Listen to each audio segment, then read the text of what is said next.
Over the past 2 decades, Congress has been bankrupting our nation.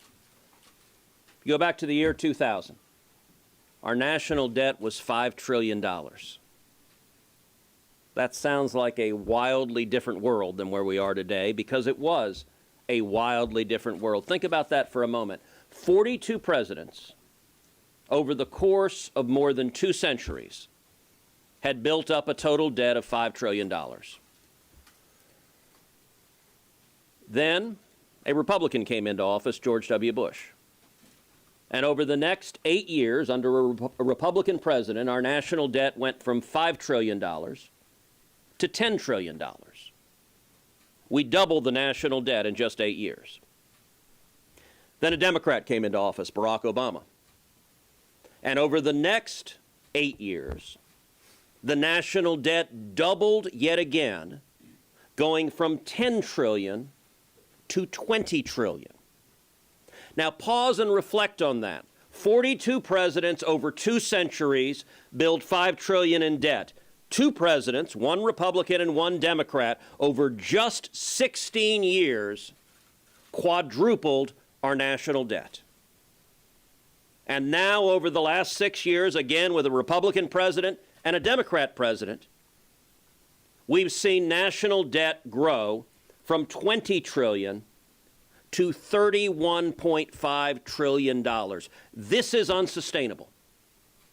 The American people at home, if you're fed up with inflation, if you're fed up with the cost of food skyrocketing, with the cost of electricity, of rent, of lumber, of mortgages, of gasoline, of cars, of everything you buy, it's because politicians in Washington cannot stop spending money that we don't have.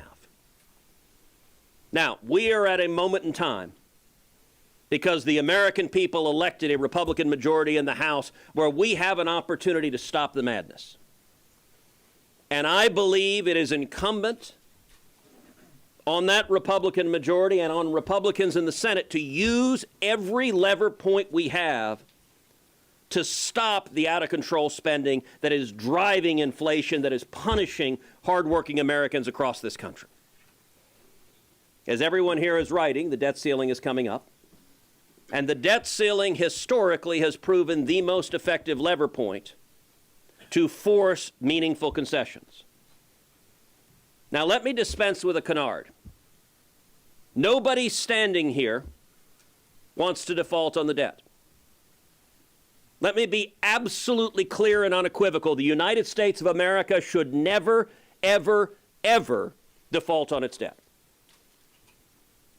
And whether or not the debt ceiling is raised immediately, the United States will not default on its debt. Why? Because revenue that comes in each month exceeds the interest payments that are owed.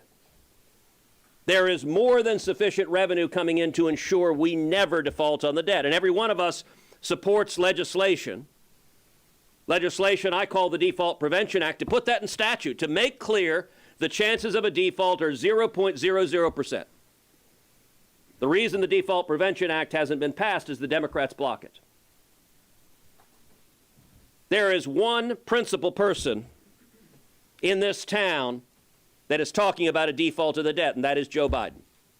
Joe Biden wants to threaten a default in the debt. He wants to scare the markets. And frankly, he's counting on y'all. He's counting on the press corps just to repeat his talking points. He's counting on the press corps just to say, those crazy Republicans want to default on the debt. That is false. And if you write that in your stories, you are simply repeating partisan talking points from the White House. Historically, the debt ceiling has proven incredibly effective. In 2011, by standing strong on the debt ceiling, the Republican majority in the House forced passage of the Budget Control Act, the most significant constraint in federal spending in modern times. When I arrived here in 2013, Republican leadership was crowing about the great fiscal responsibility they saw because of the Budget Control Act. And then they turned around and abandoned it a couple years later. You go back before that, Graham Rudman the most significant structural restraint on spending, passed because Congress held up the debt ceiling and used its leverage to force those reforms. And so I'm going to urge the members of the press, as this fight plays out, report it accurately. The rules of the Republican conference provide not that we will never raise the debt ceiling. It is not my position that we will never raise the debt ceiling. Rather, what the rules say is we will use the debt ceiling as leverage to force real and meaningful structural reforms to fix the underlying problem. It doesn't have to be a total solution for everything, but it has to be real and meaningful progress. And I will point out those rules that were written in the rules, I wrote them alongside the other senators who are standing up here today. That is the official position of the Republican conference. So we're going to see lots of fireworks. We're going to see lots of drama. We're going to see lots of Democrats. By the way, Joe Biden's position is facially unreasonable and ridiculous. Here's Joe Biden's position. I refuse to negotiate anything. That's what he's telling you. I don't care that there's a Republican majority. I don't care that we're bankrupting the country. I don't care that there's inflation ravaging this country. I, Joe Biden, will negotiate nothing. To hell with you. Let's default. That's Joe Biden's position. And on its face, it is objectively unreasonable. The reason he can take that objectively unreasonable position is because he believes the press will protect him.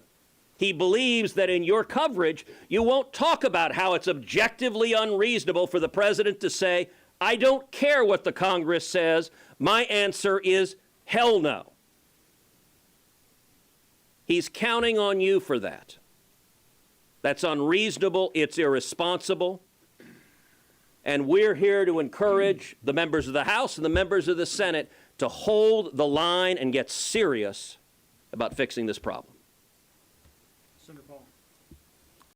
So I just left the State of the Union. I got to say it was a disappointing speech. It was angry. It was divisive. It was fundamentally dishonest. Joe Biden stood up there and sounded like an angry man on his front lawn yelling, "Get off my lawn." He refused to take responsibility for the policy failures of this administration, refused to take responsibility for rampaging inflation, for out-of-control crime, for the chaos at the southern border. He had the gall to say, quote, support my plan to secure the southern border, when it's his policies that have created open borders and have resulted in the worst illegal immigration in our nation's history and the most overdoses in our nation's history. You know, this speech could have been an opportunity for Biden to reach out to the new Republican majority to acknowledge that more than 2/3 of Americans recognize we're on the wrong path. But tonight, Joe Biden indicated he doesn't care what the American voters think. He's going to double down on failed policies despite the harm they're causing. This was a disappointing speech. It was an angry speech. It was a divisive speech. Committee, a seed to the partisans who are saying get rid of the blue slip. Temporarily, you'll do some harm to Republicans on this committee by ramming through some terrible judges. But what you're really doing is giving away your prerogative. Every senator who's not even looking up right now is giving away your ability. I suspect Senator Booker cares about who's a judge in New Jersey. But if the blue slip goes away or is weakened by the Democrat chairman, you know what? Senator Booker's not going to have much of a say in who a judge in New Jersey is. And that's going to be true with a Democrat president or a Republican president. Now, Senator Booker and I may not agree on who the best candidate for a judge is, but I do think if you care about being a senator, putting partisan politics above the prerogatives, above protecting this institution, I still remember the day the Senate under Harry Reid used the nuclear option to end the filibuster for judges. And I remember standing on the Senate floor next to Senator Klobuchar. And I turned to Senator Klobuchar on that day and I said, y'all are going to regret this. You're going to regret this. You're going to regret weakening the institution of the Senate. And I said, the result of this, you are going to get more Supreme Court justices like Justice Scalia and Justice Thomas. Now, I said, I'm happy with that outcome. But you're not. And I will say, if you look at the justices that came through, that prediction proved exactly right. Democrats were willing, like lemmings, to jump off the cliff because partisan politics were that high. And so my call, and sadly I say this call with absolute certainty it will be unheeded, is for one Democrat senator to muster the gumption to say for one of these radical nominees, no, we're not going to vote to confirm a ham sandwich. No, we're not going to vote to confirm a judge who tells people he's motivated by hate. We're not going to vote to confirm a judge who doesn't even know what Article 2 of the Constitution is. We have a responsibility on this committee to ensure that Article 3 judges have the right temperament, the right character, and will follow the law. These judges that are nominated are not going to do that. And the only thing that will stop it will be if any Democrat senators are willing to insist on the barest modicum of standards and to do our jobs. And I hope and pray we do that. Thank you, Madam Chair. And welcome to each of the witnesses at this hearing. A few moments ago, I referenced the bipartisan and pro-jobs legislation that this committee will be moving forward over the next 2 years. Right at the top of that list is going to be reauthorizing the Federal Aviation Administration. And it is a real opportunity for this committee to focus on aviation safety and also innovation and ensuring that we have a competitive aviation sector that gives consumers what they want, which is low prices and the ability to get where they want to go for work or for play inexpensively and conveniently. Safety, quite rightly, is the top priority of the FAA, and we should not be compromising on safety with too many recent near misses. We have to consider how to keep our airspace safe and efficient. Just this past weekend in Austin, Texas, there was a near disaster that was averted thanks to the quick reaction of the pilots. But it could have been a horrific day had those two planes collided on that runway in Austin.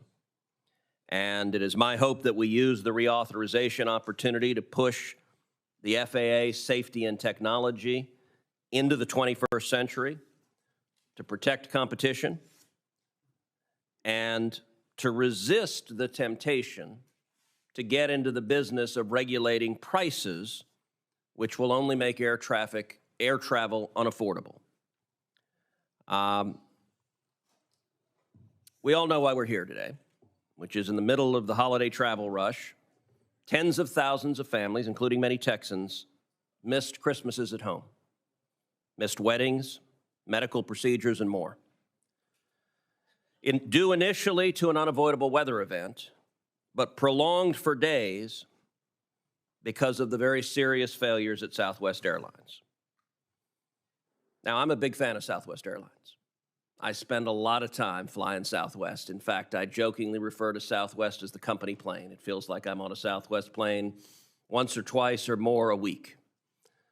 And I think Southwest, most days, does a fantastic job. I think Southwest employees consistently greet you with a smile, with a laugh. Southwest flight attendants will sing over the intercom. Southwest has done an amazing job inculcating customer service throughout a very large institutions. All of those are commendable. But when all was said and done, over the Christmas holiday, Southwest had canceled more than 16,000 flights. We'll hear more of an explanation today on what happened. And many people, understandably, were deeply frustrated at not being able to get where they wanted to go, not being able to be with their family. And I've had multiple conversations with senior leadership at Southwest. I'm confident they understand it was an epic screw-up and that they are committed to doing everything possible to prevent its recurrence. The airline has already paid out hundreds of millions of dollars in refunds, free future flights, and reimbursements for stranded travelers' out-of-pocket expenses. And the airline's working hard to win back travelers trust. What I hope to hear today are the specific concrete steps taken by Southwest management to ensure that a similar operations meltdown never happens again. Now, as frustrating as those several days were, the question of whether Southwest has sufficiently made things right will ultimately be answered by the flying public. It will be answered by customers choosing whether or not to book a flight on Southwest. Because Southwest was issuing refunds and returning baggage, while they were doing so, some Democrats on this committee were proposing the government step in with overly complex, anti-competitive, and frankly unnecessary regulations that would collectively have the result of making flying unaffordable for many Americans. One of the great changes in our lifetime to commercial aviation is the prices of flights have gone way down so that more and more Americans can afford to travel to see a loved one, to travel to go on vacation with the kids. That's valuable, and instead of rushing to regulate prices and how many drink coupons you get, the Biden Department of Transportation should instead let the flying public vote with their feet.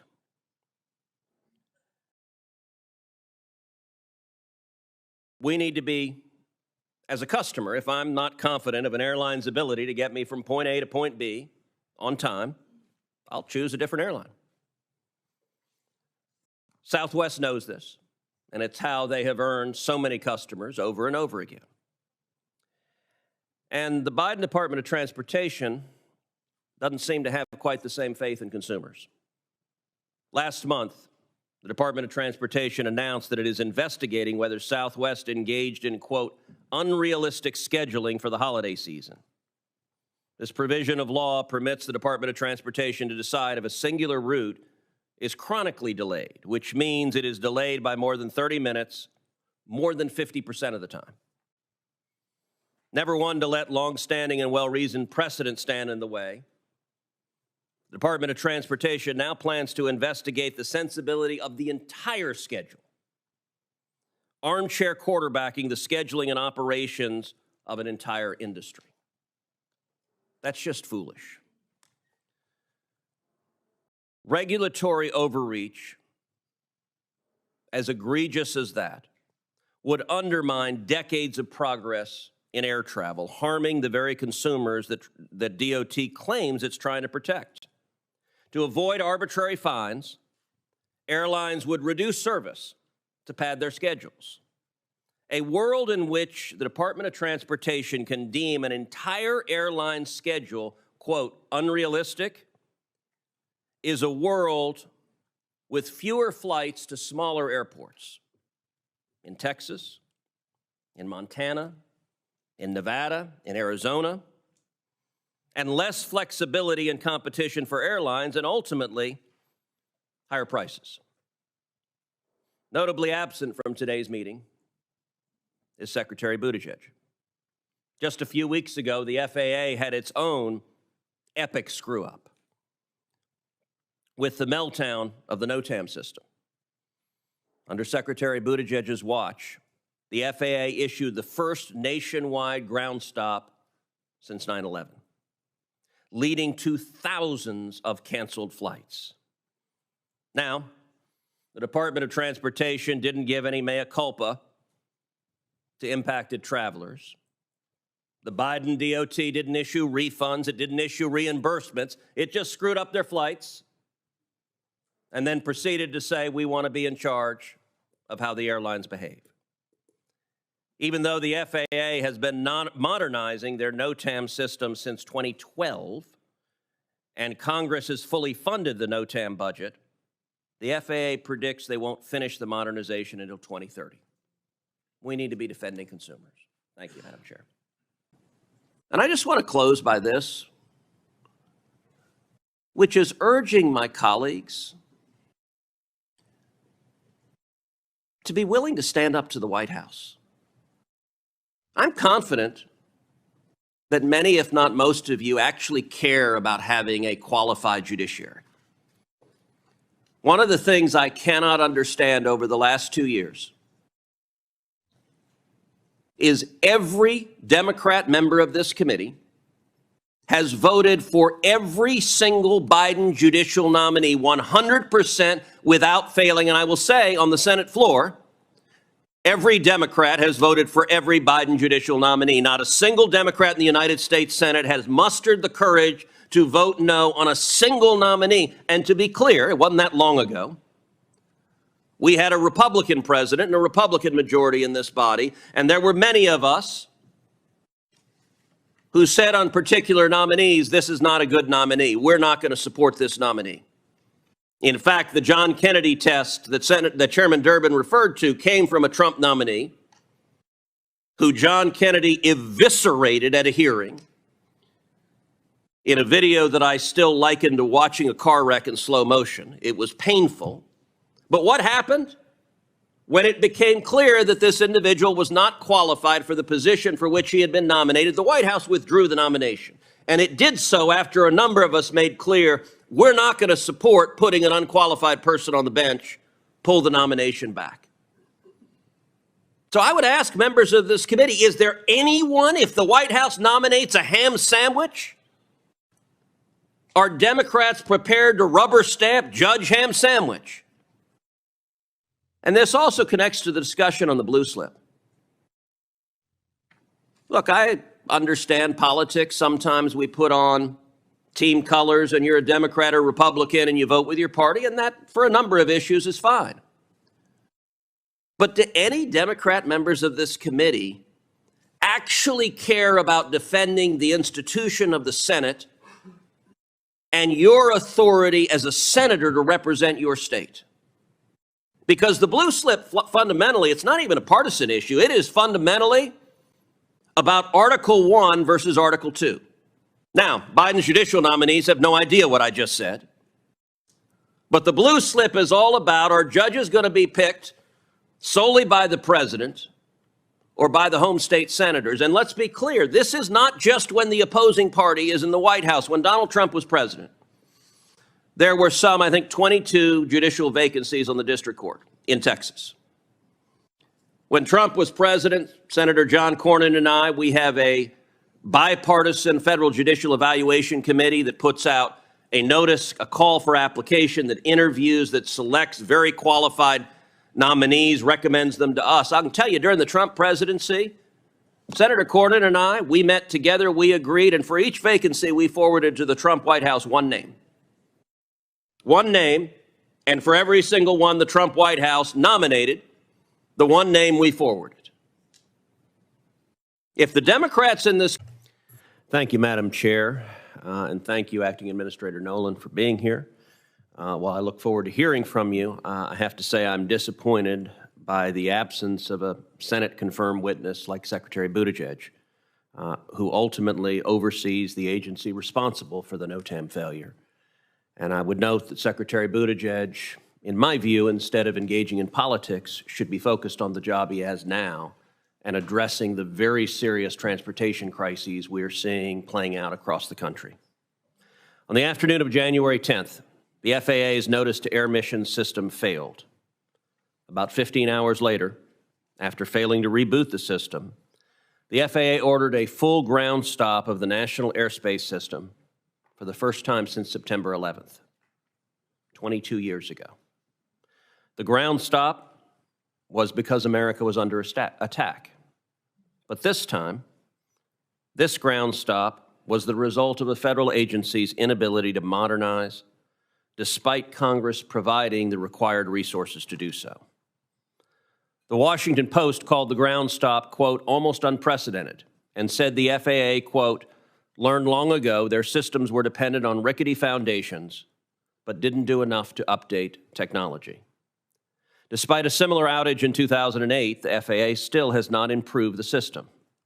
A technology specialist involved in the 2008 outage blamed, quote, organizational inertia, something I've heard many times before when people describe problems at the FAA. The Wall Street Journal said, quote, given the importance of the FAA's mission, this kind of failure is hard to excuse. If glitches happen all the time, why doesn't the FAA have redundancy? Canada's NOTAM system, operated by a nonprofit, experienced, apparently unrelated problems the same day as the United States, but planes there kept flying. The NOTAM breakdown last month was clearly a mistake. I fear it is emblematic of a culture afraid to innovate, stuck operating inefficiently, and illustrative of why President Biden needs to choose an administrator for the FAA with a proven ability to manage change within large organizations and with the requisite aviation and safety experience. The current nominee that is pending lacks that aviation experience. The FAA's safety mission, Mr. Nolan, as you know well, is too important to take for granted. There's a front page story in the Wall Street Journal today on the FAA's inability to modernize NOTAM. In that story, an FAA spokesperson claims that prioritizing NOTAM upgrades wouldn't guarantee funding from Congress. That's simply not true. Congress has fully funded NOTAM modernization for more than 10 years. Every year since 2013, Congress has given as much or more than the amount requested by the executive agency for 10 years now. And yet, full modernization is still several years away. After investing millions of dollars, I'm wondering why this bureaucracy is taking so long to do its job. And is the system worth modernizing at this point? Because the status quo simply isn't acceptable. There must be accountability when an agency is not using taxpayer funds efficiently, and that, of course, starts with an accountable leader. Now in his third year as Secretary of Transportation, Secretary Buttigieg has failed to deliver any meaningful reform at the FAA. Although NOTAM modernization started a decade ago, this administration seems focused on semantics. Whether it's replacing the term mother with birthing person, or creating a new checkbox on passports for people who claim to be neither a man nor woman, this administration's desire to signal its virtue seems to know no limits. It's even infected the FAA. Instead of it focusing on safety, the FAA and DOT were working hard to change NOTAM's name from Notice to Airmen to Notice to Air Missions. I would suggest instead the focus should have been on making sure the damn thing worked. Shockingly, renaming NOTAM didn't prevent an outage. Way back in 1994, Al Gore proposed to reform the FAA into a self-funding, more efficient organization. Today, the flying public is stuck with a self-regulating and flailing agency stuck in the 20th century. It is my hope that we can use this hearing and the 2023 FAA reauthorization bill to explore meaningful reforms to the FAA and its air traffic organization. And let me say finally, in recent weeks, we've seen several very concerning near misses that were almost mass fatality crashes. We've seen them in New York, we've seen them in Austin, Texas. We just recently saw one outside of Hawaii. I know Texans and Americans across this country are deeply concerned about these near misses, and I hope in addition to addressing the failure of the NOTAM system that Mr. Nolan, you will also address these near misses, why they almost killed hundreds of people, and what more can be done to make sure that the next near miss doesn't become a horrific tragedy. Thank you. Proposes an amendment number 9. Mr. President, there's no responsibility we have as members of Congress more serious than protecting the men and women who defend this nation. We're facing a national security crisis due to Joe Biden and his administration, who have repeatedly been unwilling to act against repeated hostilities from the nation of Iran. They have looked repeatedly for excuses to justify that inaction. Now, I want to be clear. I am not where some members of this body are who want to maintain this authorization for use of military force. I want to vote to repeal this authorization of use of military force. The Iraq War was a long time ago. I believe the Iraq War was a mistake at the time it was fought. And I would be enthusiastic about Congress reasserting its war-making and war-declaring power by repealing the AUMF. But at the same time, I don't want the repeal of the AUMF to be used as an excuse by the Biden administration to roll over and do nothing if and when Iran attacks and murders American soldiers, sailors, airmen, and Marines in the Middle East. And Mr. President, this is not hypothetical.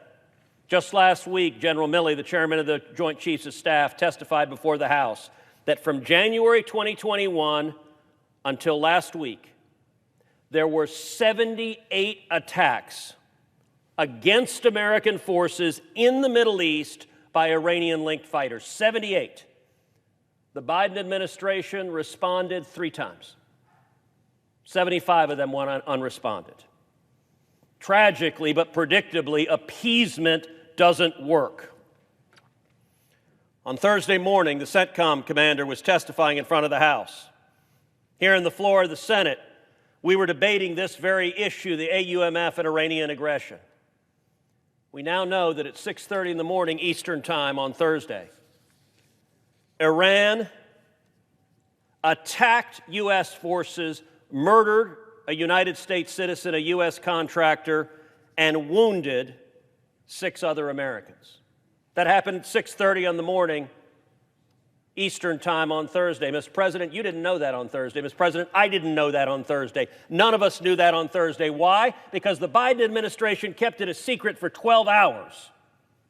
Because they didn't want to tell the Senate while we were debating this issue that an American had just been murdered by Iran.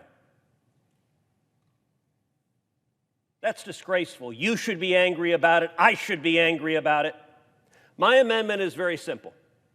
My amendment restates that under Article 2 of the Constitution, the President has the authority to defend U.S. troops and to respond to Iranian aggression. The opponents of this bill, my friend Senator Kaine will speak shortly. What he said in the Senate Foreign Relations Committee, he said the amendment's unnecessary. Article 2 already does that. Well, good. If it is unnecessary, then the Democrats ought to support my amendment and add it. Because I'll tell you what it will get. If we add this amendment, I will vote yes on the AUMF repeal. If we don't add this amendment, I'm a no. And here's why. I don't want to give an excuse for the Biden administration the next time Iran attacks to do nothing. And if it's unnecessary legally, it ought to be an easy give to say, let's add it to be clear. If you attack U.S. forces, the President has the authority to respond. Because I don't want the Biden administration using the repeal of the AUMF as an excuse for their weakness, as an excuse for their appeasement.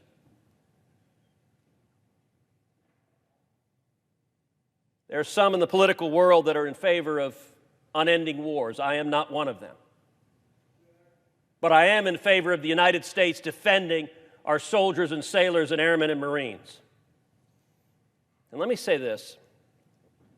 I don't know if the amendment's going to get the votes or not to pass. I think we will get most of the Republicans. I don't know if any Democrats will vote for it or not. But if this amendment is defeated and the Congress goes on to repeal the AUMF, and Iran takes that as encouragement that the Biden administration will not retaliate, I believe the consequences will be lives lost. I believe we'll be back on this floor with American soldiers and sailors and airmen and Marines who have lost their lives due to Iranian aggression because the Ayatollah believed the Biden administration would not respond. You don't want to see that, Mr. President. I don't want to see that. I believe no member of this body wants to see that. And if it's legally redundant, all the better to say, let's send a message to the Ayatollah. If you attack American forces, the President, the Commander-in-Chief, has the authority to respond and defend American forces. That is the number one responsibility of every member of this body. I yield the floor. Senator from Virginia. Mr. President, I rise in opposition to the amendment. The bill that's on the floor is the effort to repeal authorizations for war against Iraq that were passed by this body in 1991 and 2002. These are not Iran authorizations. Iran and Iraq are not the same nation. The wars against Iraq are over, and we need to repeal these. This morning in the Armed Services Committee, we heard from General Austin. He talked about his visit to Iraq. He was there when we were fighting against them as an adversary. Now they are a strategic partner in the region against non-state terrorists and against Iranian aggression. They are an ally and a partner. Senator Cruz's amendment does restate Article 2 powers in part of the findings in a way that I don't find objectionable, but then in another part of the amendment it goes on to authorize affirmative military action by the United States against the nation of Iran. Iran is a bad actor and getting worse. I don't disagree with that. But if what we need is a debate about a war authorization with Iran, we shouldn't do it on the basis of a 1-minute amendment offered on the floor of the Senate. That's how we got into this problem in the first place. The Iraq authorization in 2002 was considered in the Senate for 1 day. No committee proceeding. 5 amendments in 1 day, and we went into a war that most would agree was one of the worst blunders strategically that this body has made. Let's not rush into a war authorization with Iran. If there needs to be military authorities to take offensive action against Iran, let's at least give it the dignity of a debate, a full debate, not a 1-minute amendment vote. Finally, this amendment is opposed by groups all over the political spectrum, from Concerned Veterans of America to the Friends National Committee on Legislation to the American Legion, because they don't think we should be rushing into war. Iran and its challenging activity and aggression warrant some significant attention, not a 1-minute amendment vote on a bill that it's not related to. I urge opposition to the amendment. Mr. President. Senator from Texas. Mr. President, I respect my friend from Virginia, but he is mistaken. This amendment is not a new authorization for military force. It restates current law. The language in the finding is word for word the finding that President Trump put in place when he authorized the strike that took out General Soleimani. After that strike against General Soleimani, I introduced an amendment on this floor to commend President Trump and the armed forces for taking out General Soleimani, and we voted on this, commending President Trump and our armed forces for taking out Soleimani. This is not breaking new ground. This is reiterating the proposition that the Commander-in-Chief has the authority to defend U.S. armed forces. And my friend from Virginia, I would note, by the way, earlier last week we voted on Senator Graham's amendment. That would have been a new authorization for use of military force. Many senators voted against it. This is a much narrower amendment. This says if Iran attacks U.S. troops, the Commander-in-Chief can defend those troops. That is current law, but it is important for Iran to hear. It is important for our troops to hear. It is important for the Biden administration to hear.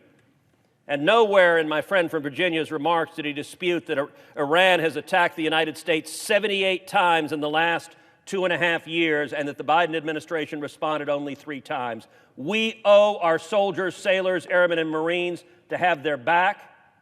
I urge support of this amendment.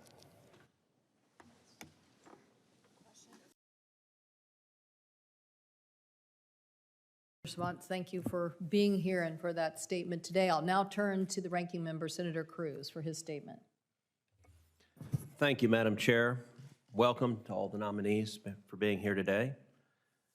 First, we're here to consider Alvin Brown to be a member of the National Transportation Safety Board, or NTSB. The NTSB serves the important function of thoroughly investigating transportation incidents to identify their causes, and to make recommendations to prevent similar incidents. Both private sector and public sector transportation operators learn from the NTSB investigations and often voluntarily implement its recommendations. The NTSB also provides valuable information for Congress and for federal agencies to consider when developing transportation policy. I believe that Mr. Brown can help the NTSB fulfill its mission. As the mayor of Jacksonville, Florida, he oversaw 7,000 employees and implemented the city's transportation policy. During his tenure, he successfully built a coalition and led a campaign to address transportation safety.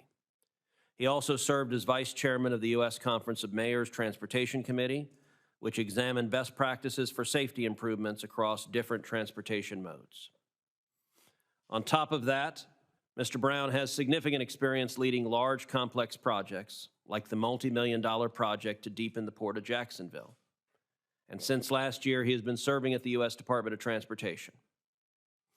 I look forward to hearing from Mr. Brown today, and I would note also that he has earned the respect of Senator Rick Scott, who is a good friend of mine and whose judgment I trust. And Senator Scott has personally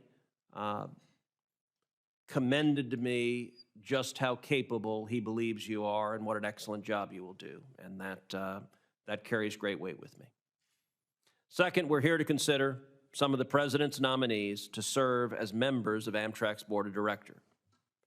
The three nominees here are all experienced public servants. I want to thank Mr. Kosha, Mayor Cruz, and Mr. Sabat for their willingness to oversee our national intercity passenger railroad that American taxpayers subsidize every year with billions of dollars.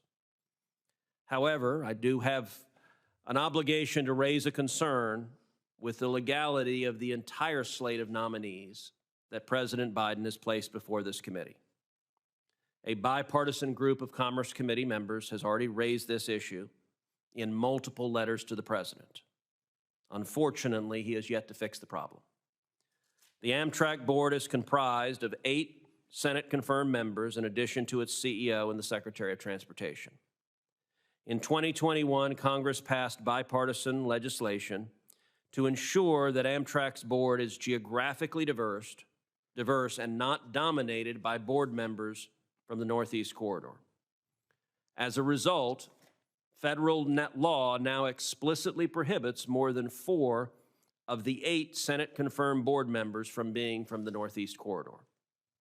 That means that a maximum of 4 Amtrak board members can be from the 8 states plus the District of Columbia that make up the Northeast Corridor. This limitation is important because Amtrak operates in 37 other states, including Texas, through its national network of long-distance and state-supported routes. The Americans who reside outside of the Northeast Corridor and whose taxes generously support Amtrak's operations must have their interests fairly represented on Amtrak's board. Unfortunately, even with the 2 nominees yet to be submitted, 5 of the President's current slate of 6 nominees for the Amtrak board reside in the Northeast Corridor. That is clearly in conflict with federal law.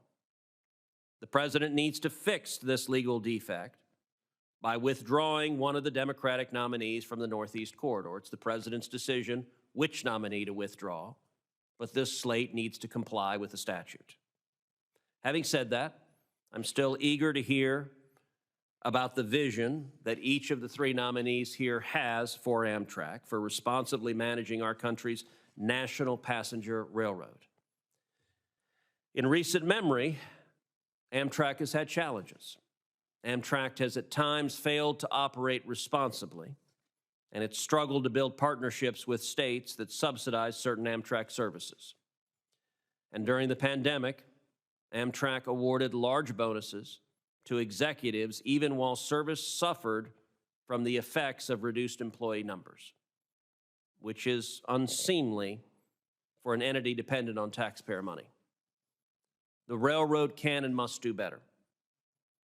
Amtrak received $22 billion in the 2021 infrastructure law and will likely receive billions more in discretionary federal funding, including for the spectacularly expensive Gateway program between New Jersey and New York City. Having an Amtrak board of directors that provides effective management consistent with congressional direction is more important now than ever. I look forward to hearing from each of these nominees what you would do to ensure such management. Thank you, Madam Chair. Years ago, Justice Antonin Scalia testified before Congress, and he asked and answered the following question: what is it that keeps us free in America? What is it that protects our rights? And he pointed out that many people might answer something like the Bill of Rights, the First Amendment. And Justice Scalia laughed at that. He said that answer is objectively incorrect. He said if you look across the globe, there are tyrannies all over planet Earth that have wonderful Bill of Rights written He pointed out the Soviet Union's Bill of Rights protected the rights in many ways more robustly than does our own Bill of Rights. And yet, of course, in the Soviet Union, if you crossed the government, they'd throw you in the gulag and torture you and murder you. What Justice Scalia went on to explain is what protects our rights here is the rule of law and the structural design of our Constitution that separates power, that prevents power from being unified in one place in government. And any time power is unified, the people's liberty is destroyed, and that has been true throughout the history of mankind. What we are witnessing right now from Senate Democrats is an organized, concerted, deliberate effort to smear, to try to delegitimize, and to try to destroy the Supreme Court. We're witnessing it because they're angry. Senate Democrats are angry that we have a majority on the court that are willing to follow the Constitution and follow the law. And it's important to note that Democrats don't like democracy. If they did, they wouldn't go to the courts and try to force through wildly unpopular left-wing policies that the voters don't want. But today's congressional Democrats are more than willing to trample over the will of the voters, and they want judges to rubber stamp their left-wing views. As a result, the Democrats look at the Supreme Court as the one institution of government that they cannot force a left-wing agenda down. Today's Democrats want to strip Americans of religious liberty. Today's Democrats want to strip Americans of free speech. Today's Democrats want to strip Americans of the Second Amendment right to keep and bear arms. In fact, some have gone so far as to say they wish the Second Amendment had never been written. Standing in their way are justices who took an oath to the Constitution and who are faithful. So what we're seeing is a concerted effort. As everyone here knows, Chuck Schumer stood on the Senate floor and said that they had released the whirlwind, the justices, and he named Kavanaugh and Gorsuch by name, and they would pay the price if the justices did not rule the way Democrats wanted them to. When a draft of the Dobbs decision was leaked last year, a left-wing writer at Vox, a fellow named Ian Millhiser, tweeted, quote, "Seriously, shout out to whoever the hero was within the Supreme Court who said, F it." And by the way, he didn't abbreviate it. "Let's burn this place down." That's what their angry base is calling for. And tragically, that anger inspired a lunatic to travel from California to Washington, D.C. with guns and knives and rope with a deranged plan to murder Justice Kavanaugh.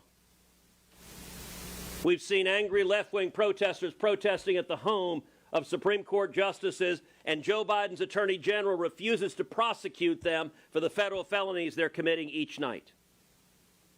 This discussion of ethics, so-called ethics, is a fraud.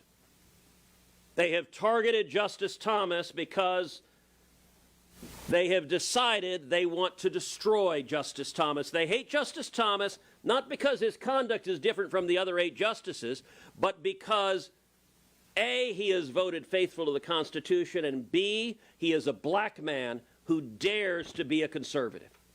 And for the modern left, that is the gravest sin of all. The standards they're talking about are applied utterly hypocritically. The conduct they're attacking Justice Thomas for doing, Justice Stephen Breyer did the same thing. Justice Ruth Bader Ginsburg did the same thing. Justice Sonia Sotomayor have done the same thing. But they don't attack them because this is about politics. And I want to emphasize what Senator Graham just said a minute ago. If we sit by and allow the Democrats to delegitimize the Supreme Court, to tear down the rule of law, Justice Scalia told us years ago, nothing will do more to endanger the liberty of every American. This will not stand. Senator Cruz, you're recognized. Thank you, Mr. Chairman. I'd like to call up my amendment, SIL 23800. This amendment is very simple. It consists of one sentence. The Supreme Court of the United States shall be composed of 9 justices. There has been considerable debate about the efforts of the radical left and the Democrat Party to pack the United States Supreme Court, to add 4 left-wing justices immediately to the court to grow the number from 9 to 13 because Democrats are unhappy with the decisions that are being issued by the Supreme Court.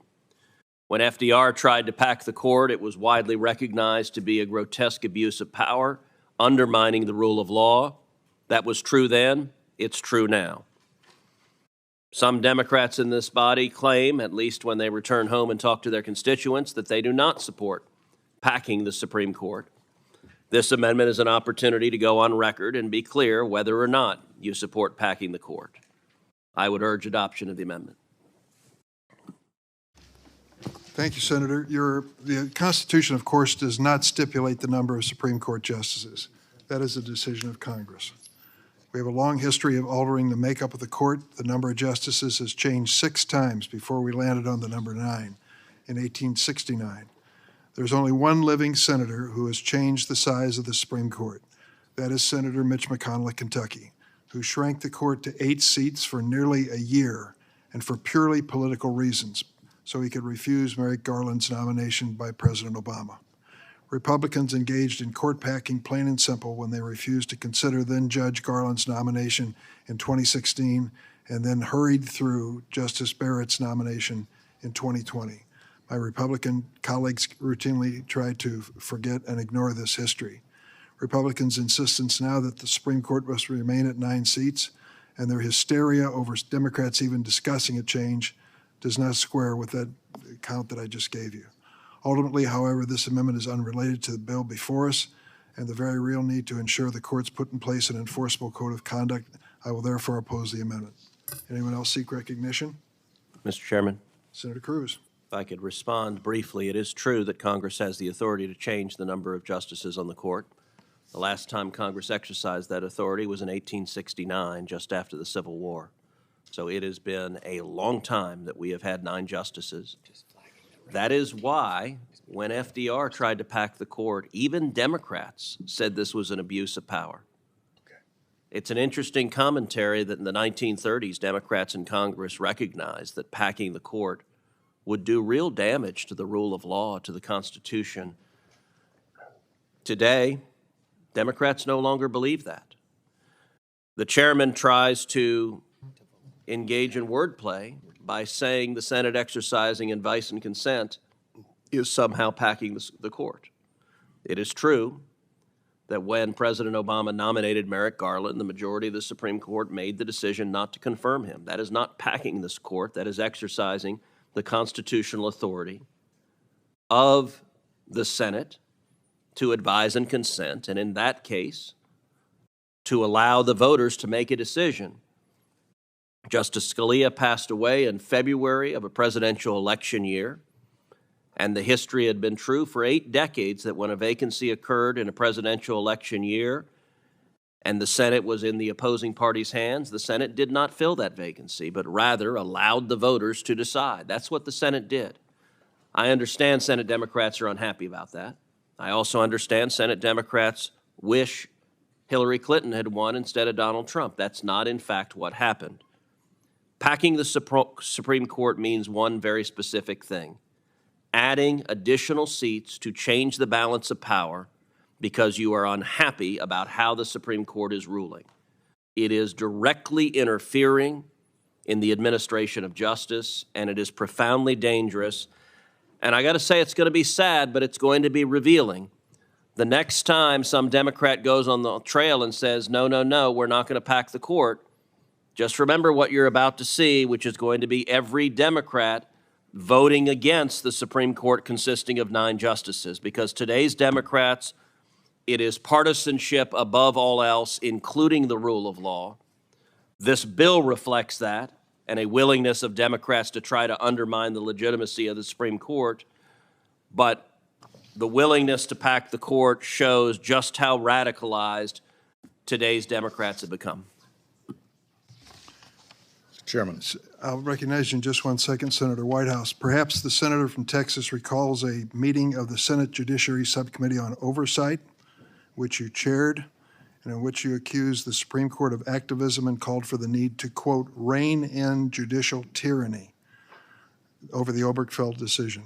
Last month, shortly after the High Court handed down a 5-4 decision that made marriage equality the law of the land, you vowed to propose a constitutional amendment that would effectively upend Article 3 of the U.S. Constitution and subject justices to periodic retention elections. The sacred number 9 was not honored during the month of 2016 because it was last year of Obama's presidency. Unpacking a court by Senator McConnell with the express purpose of a political result. So I still oppose this amendment. Senator Whitehouse. Thank you very much, Mr. Chairman. Like so many of our Republican friends' amendments today, this is not related to the bill at hand. And I would note that we are here discussing this because of the ethics mess that has taken place at the Supreme Court. We certainly know that a lot of improper things have happened and have not been disclosed. I think the multiple billionaire-funded private jet flights to various places are pretty self-explanatory as inappropriate. The excuses that have been made to try to justify them don't pass the test of, frankly, what other federal judges would tolerate in a courtroom. And until we know what the true depth is of the problem at the court, it's impossible to know what the appropriate response is. So I have not spoken out in favor of adding a number to the court, but I don't think we should foreclose that in an amendment here because we don't know yet what the whole story here is. We have a lot of investigative work to do to get to the bottom of it. We saw another important article come out just this morning about the nexus between Leonard Leo and his front groups and his billionaires who fund him and one of the justices on the Supreme Court. It just keeps getting worse.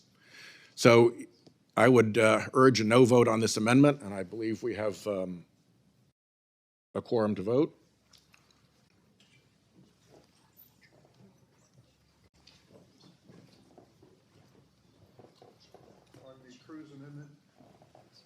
On the Cruz Amendment 23800, the clerk will call the roll.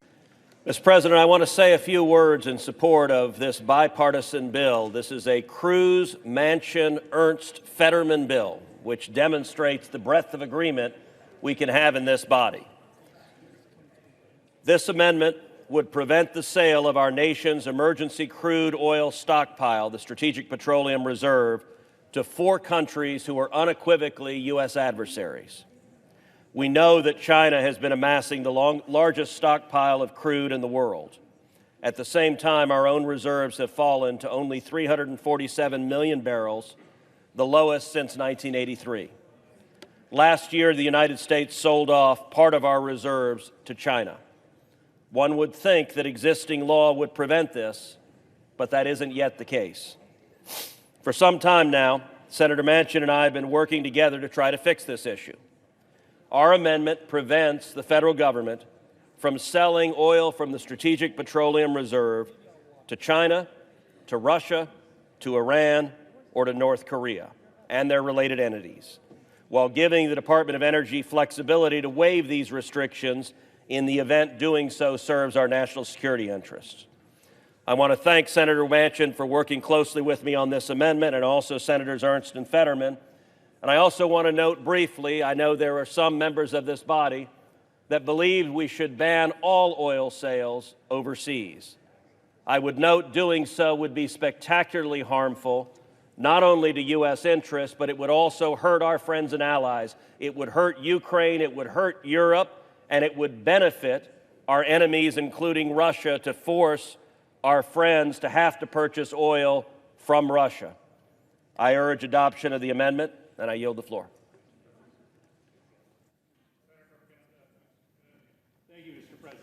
Mr. President, I rise to oppose this amendment. I want to tell my colleagues why. This amendment creates the illusion of solving a problem while having very little political impact and likely doing more harm than good. It is a legitimate worry to consider the amount of U.S. oil under our lands that goes and is shipped to China. Because in 2022, the United States did export over 83 million barrels of oil to China. Now, that was a new record. It was a new record in part because 10 years ago, we didn't ship any oil overseas because we had a national security policy to keep U.S. oil here. But lobbying by the oil industry changed that policy, and so today we're sending 83 million barrels of oil a year to China. But this amendment doesn't really change that, because you want to know how much of that comes from the SPR? Less than 2 million barrels, 1 to 2%. And so you are still going to have 80 million plus barrels of oil from the private sector being sent to China every year. Now, ExxonMobil alone made $60 billion in profits last year, much of that off sales of oil to China. And this amendment allows for the oil industry to keep making those billions off of selling oil to China, only stripping out sales from the SPR. Now, that's a great deal for the oil industry, but it gets better. When President Biden sold oil from the SPR last year, it helped cut the cost of a gallon of gasoline by up to 30 cents. Now, that hurt oil industry profits. And so, of course, the oil industry wants policies that restrict the sale of oil from the SPR while letting them sell oil to whoever they want, including China. This amendment claims to solve a problem while mainly having the result of padding and protecting oil industry profits, and I'd urge opposition. Mr. President, I rise in support of the bipartisan amendment sponsored by my friends and colleagues, Senator Cruz, Fetterman, Ernst, and myself. Let me just say about this. This is something that we own. The people of America own the SPR. It's ours. We don't own the oils from the private sector unless we want to nationalize everything. I don't think we do. But with that being said, I appreciate my good friend and colleague from Connecticut, and I'm happy to work on all of the things that we're talking about here. What we have in front of us right now is the ability to finally say that the strategic oil reserves that the people of the United States own will not be compromised, especially by people who don't have our same values and will use it against us. We've seen the horrible effects of the Ukraine war when Putin basically weaponized energy. He weaponized oil. We can't allow that to happen. Here's the other thing about it. Following Putin's invasion of Ukraine, the U.S. ramped up production and exports to help meet global demand. It would have been devastating to the world. China, on the other hand, stockpiled oil and held back refinery production. And while China was stockpiling, one of its state-owned companies purchased over 1.4 million barrels from United States of America, the people of our great countries, from our own stock reserves. That's what we're trying to stop. I'm happy to work on all the other things. Don't let the perfect be the enemy of the good. We have something in front of us right now that can stop this outrageous, basically raiding of our own stock supplies. So I really urge the adoption of this amendment. And I will tell you this, this amendment has tremendous and bipartisan support in Congress. We have over 20 bipartisan senators that support us. In the House, it passed unanimously, Democrats and Republicans. So please don't mess up our bipartisan record right now. Please vote to support this amendment. Is there a sufficient second? There appears to be. The clerk will call the roll. Ms. Baldwin. This discussion of ethics, so-called ethics, is a fraud. They have targeted Justice Thomas because they have decided they want to destroy Justice Thomas. They hate Justice Thomas not because his conduct is different from the other 8 justices, but because A, he has voted faithful to the Constitution, and B, he is a black man who dares to be a conservative. And for the modern left, that is the gravest sin of all. The standards they're talking about are applied utterly hypocritically. The conduct they're attacking Justice Thomas for doing, Justice Stephen Breyer did the same thing. Justice Ruth Bader Ginsburg did the same thing. Justice Sonia Sotomayor have done the same thing. But they don't attack them because this is about politics. And I want to emphasize what Senator Graham just said a minute ago. If we sit by and allow the Democrats to delegitimize the Supreme Court, to tear down the rule of law, Justice Scalia told us years ago, nothing will do more to endanger the liberty of every American. Mr. President, I rise today to discuss Ana Gomez, one of President Biden's FCC nominees.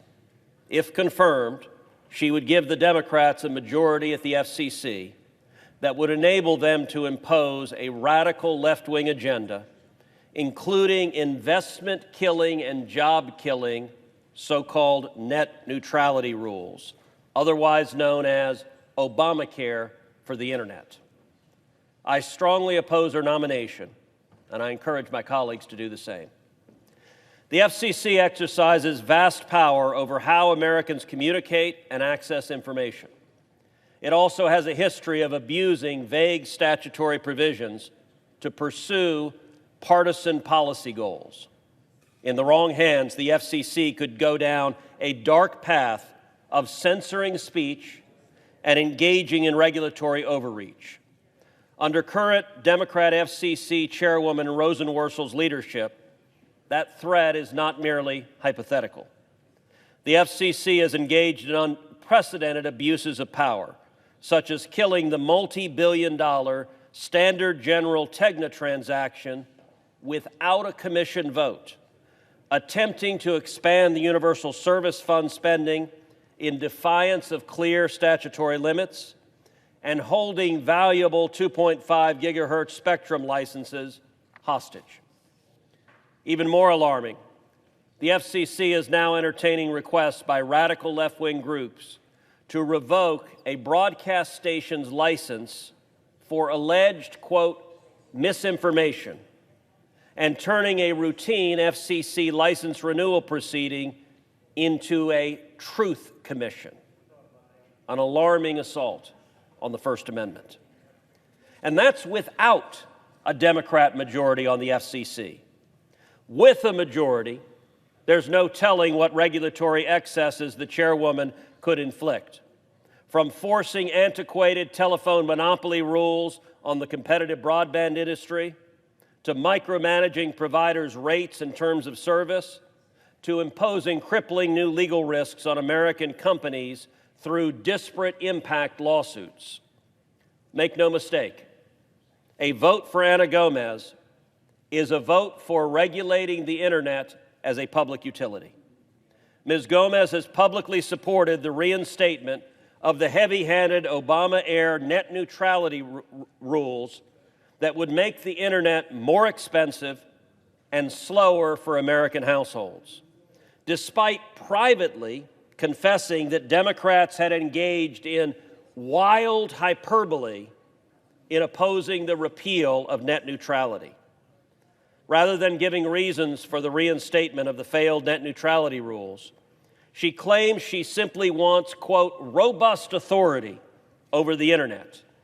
In other words, the power to regulate companies' pricing and terms of service, and to collect billions of dollars in new taxes from them and from you, the consumer, all at the expense of investment and innovation and consumer choice. She has also refused to disavow the ongoing efforts to impose investment-killing, disparate impact liability on American broadband companies. And she has given non-committal answers to my request for commitments to improve transparency and accountability at the FCC. Ms. Gomez has a history of failing to protect taxpayer interests. In the Obama administration, she had a senior leadership role in implementing a wasteful $4 billion broadband grant program. In one egregious example, funding from a $100 million project in Colorado was used to build a third fiber connection to a single school of 11 students. But by far, most concerning in Ms. Gomez's history is her tweets concerning the use of government power to police so-called misinformation. For instance, She retweeted a claim made by Democrat Congresswoman Cori Bush, who is a member of the radical left-wing squad in the House, that Trump engaged in, quote, targeted mass disinformation campaign against 3.5 million black voters in 2016 for the purpose of voter suppression. In addition, she tweeted enthusiastically in support of efforts by the Defense Department's research wing, known as DARPA, and the federal government to crack down on so-called disinformation.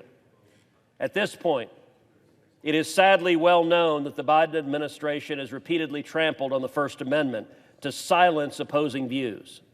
The White House press secretary publicly bragged that they were, quote, in regular touch and, quote, flagging problematic posts for social media companies and threatening new legislation if those companies did not heed the censors. And the Biden DHS tried to create its own Ministry of Truth before a public backlash shamed them into disbanding the effort. Amid these First Amendment assaults, as well as recent efforts at the FCC to deplatform a Fox broadcast station, it was critical to gain clarity into Ms. Gomez's views on free speech, disinformation, and the FCC's role in such matters. Unfortunately, she gave vague answers to my questions and did not reassure the Commerce Committee that she would actively oppose censorship at the FCC. Confirming Ms. Gomez would harm taxpayers, broadband investment, innovation, and most importantly, our First Amendment freedoms. I strongly encourage my colleagues to oppose her nomination. We're facing an unmitigated disaster at our southern border. Illegal immigration is the worst in our nation's history, and it's indefensible. All of us have been down to the southern border. I spend a lot of time on our southern border. John Cornyn and I together brought 19 senators down to the border to see firsthand. You cannot see what is happening there and defend it. One of my recent trips to the border, a reporter asked me, said, aren't the policies of Democrats more compassionate, more humane than you mean Republicans? And I just started laughing. I said, you know who doesn't believe that anymore? Democrats. Where's Joe Biden? Where's Kamala Harris? Where's even a single Democrat senator? Where's AOC? I assume she still has her white pantsuit.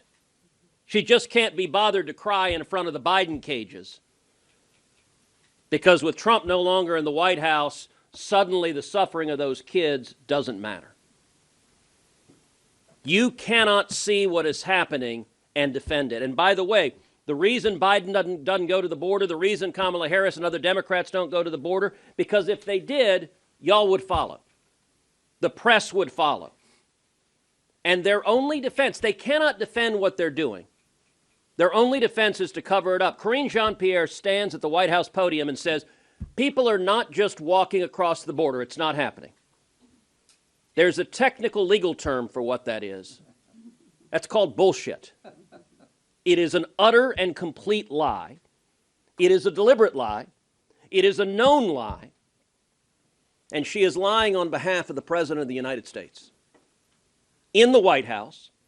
Now, why does she lie? She lies because she counts on the press not to call her out. Was there a PolitiFact, a pants on fire done on that? No. I've invited the White House press secretary, come with me to the southern border any day and pick any hour of the day. We'll go out in 1 hour, and I guarantee you we will encounter group after group after group.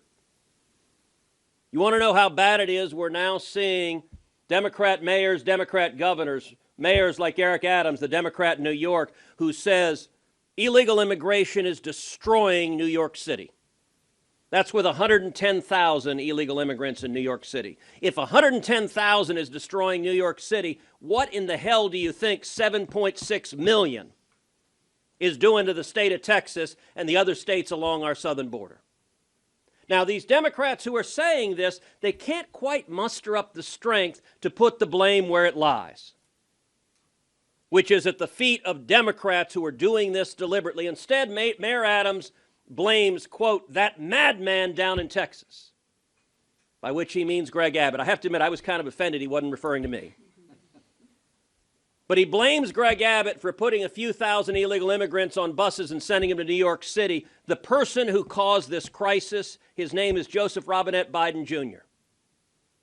His home address is 16 blocks away. And by the way, if Eric Adams wants some help fixing this problem, he can pick up the phone and call someone else named Charles Schumer. He's a New York resident. I believe he lives in Manhattan.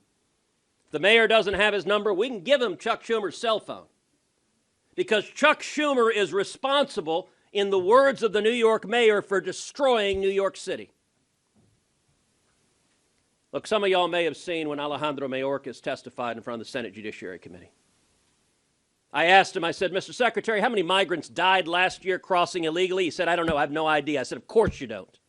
The official numbers are 853, but you don't care about those dead bodies that appear in Texas every single day.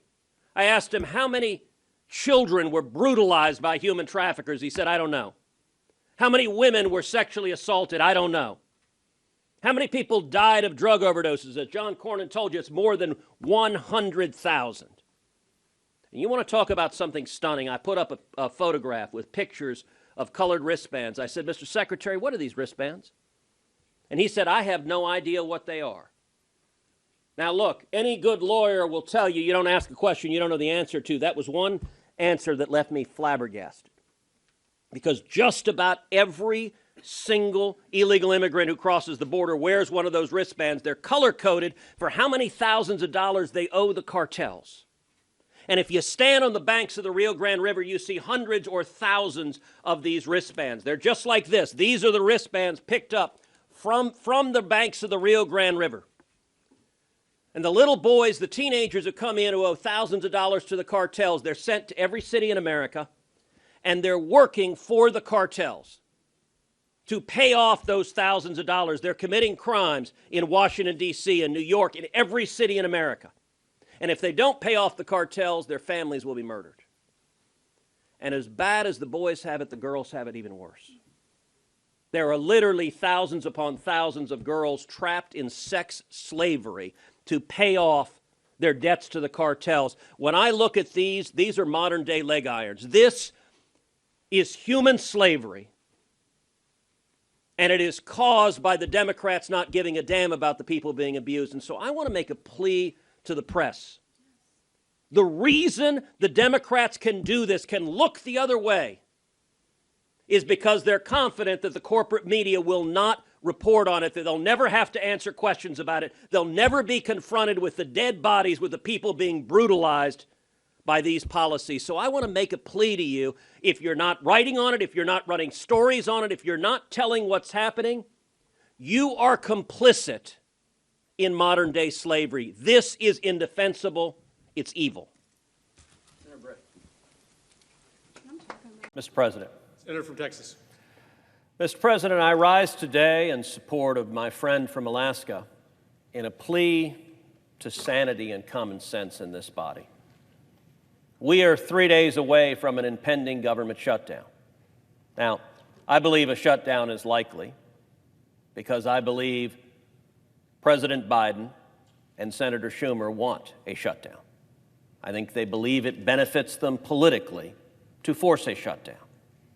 Whether I'm right or wrong in that, everyone acknowledges there is a very significant risk of a shutdown 72 hours from now.